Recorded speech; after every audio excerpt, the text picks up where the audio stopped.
Hey, Paul, are you rested and ready to go? Yeah.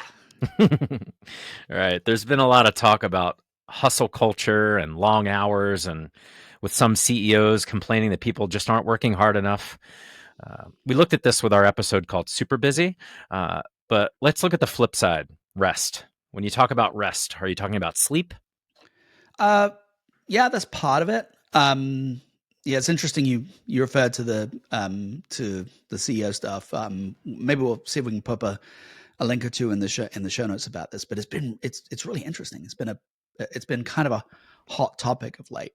And a lot of the CEOs doing the kind of like, well, I didn't get where I am today by slacking off, right? Mm, And I'm successful because I work 90-hour weeks, and you guys will be successful too if you do it, and everybody's too lazy. mm, Um, so that's kind of like the environment that we live in. And as you mentioned, we talk about some of this in Super Busy and how counterproductive it is. Um, but what we have found in our research is that there's four types of rest, and they're all important, mm. and they're all different to each other, and all of them, um, if you can practice all of them effectively, then you can be really effective in the workplace over time. Okay, let's go through them. I'm curious. Okay, so I mean, I think as I go through these, you will recognize all of them, but the point is that they are different to each other and they serve a different purpose. Yeah. So the first is, the long breaks. So think of it as vacations, but even weekends as well. There's that famous, well, semi-famous thing from Gary Neville, the former Manchester United footballer and online influencer now, and he talks about this idea of having mini vacations, and really you can tell he's just talking about weekends. But Yeah. they are sort of similar to each other in the sense that it's giving us a period of more than a couple of hours to Hmm. actually take a mental break, and they're critical for full recovery. Second is sleep, and so don't need to say much more about that, aside from we know we don't get enough of it. Yeah. Third is what I'd refer to as daily downtime. So it's like okay, I finished work for the day, and now I'm in a mode where I'm predominantly not working versus predominantly working, Hmm. watching TV or going to see your kids play baseball or whatever. Fourth one, micro breaks. So it's, you're doing this piece of work, you stop, you take a minute, you go back to work. Hmm. So 1 minute, 2 minutes, 5 minutes, those kind of things. Great for resetting your brain and going back in again. Then maybe grabbing coffee, Yeah. stretching, all that kind of stuff to help you sustain focus. Hmm. Okay. Um, I have a couple of tools that work to help me do that during the day, like the even just the stuff that comes with the iWatch where it pings you Oh and yeah, says you need to stand up. yeah, Like that it's like, "Oh yeah, I've been sitting here for 4 hours. Let me get up and just even stand up literally and yeah. get away." So, yeah, there's lots of tools there. Are some groups of workers better at taking them than others? Yeah, I mean, there's a cultural element as we've spoken about before, so I think that's part of it. But of course, there's professions where this is well understood. Athletes being the primary example of that, right? But I think acting as well. We've seen that as well. That most actors get a sense of like, okay, if I'm going to be at my best when I'm on stage or whatever it happened to be, then I need that. And rest and recovery needs to be an important part of this. Um, it's really any profession where they're actually measuring peak performance. And the difference of Hmm. success, or whether you have success or not, is based on that actual measurement. Because the irony is that most of us that work in corporate America are not being measured in that way. And so therefore we don't think of it as being important in the same way. But you can imagine a different world whereby they're like, okay, I'm not suggesting we should do this, by the way, but what they're going to say, we're going to measure your effectiveness based on how much stuff you can get done in like a 15 to 20-minute period on a Friday afternoon or whatever. You would make sure that you were that you Hmm. had enough rest. You would make sure that you were focused enough to allow you to do that really well.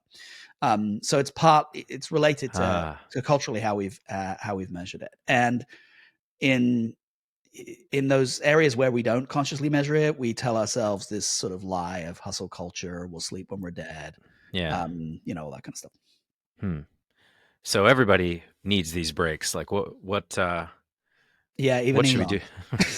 He should definitely take long breaks. Yeah. What should we do about it? The key is to track all 4 types of rest. So most of us are bad at like at least one of these, right? And using one type to try to make up for another doesn't really help. So, for example, a lot of people will do, okay, I'll be sleep deprived during the week and I'll catch up at the weekend, but that sleep in the week is different to that resting period that you're doing in the weekend. And in reality, if you're spending a lot of time in the weekend sleep catching up, then you're not doing the other stuff that you get from the weekend, which is sort of your active your active brain rest, doing different things to your normal work stuff. So it's really about that conscious thing of tracking each of them and making sure that you're doing well across all of them. So your Apple Watch, does a bit of that for one of the types of breaks, but it's not doing all of it across all of them. Yeah, and it'll show you how you slept in retrospect, but not help you. It can't help you do it proactively. Like, precisely, like can't put you to sleep. So yeah, I mean, it makes sense when you say like athletes train hard and then they prioritize recovery. Yeah. To be at peak performance. But in office work, rest is often like optional or not even considered. And so the different types of rest that you need, how's that applied in the office setting? Yeah, it's a really good question. I mean, obviously we've been through the 4 that are there. And those are actually kind of universal, whether you're an athlete or whether you're anything else. But I think the way in which it's applied is subtly different. It's applied.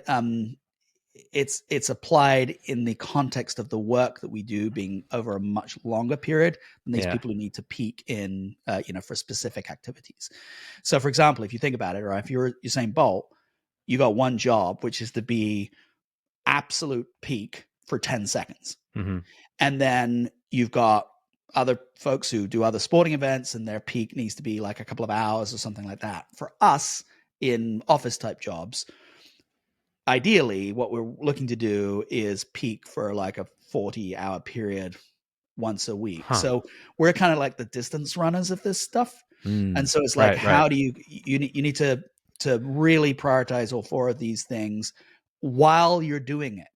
So just like if you're a long distance cyclist, right, it's about the nutrition that you're taking while you're actually cycling, as well as what you're doing out of band. So in an office setting, we need to think about what we're doing when we're not working. And we also need to think about what we're doing when we are working in order to be able to sustain it.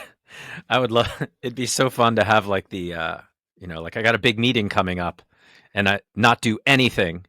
Yeah. Until that like, oh, no, I'm sleeping. Got to get ready for the meeting. Practice. Like, it'd be so unheard of because we have to go from one thing to another.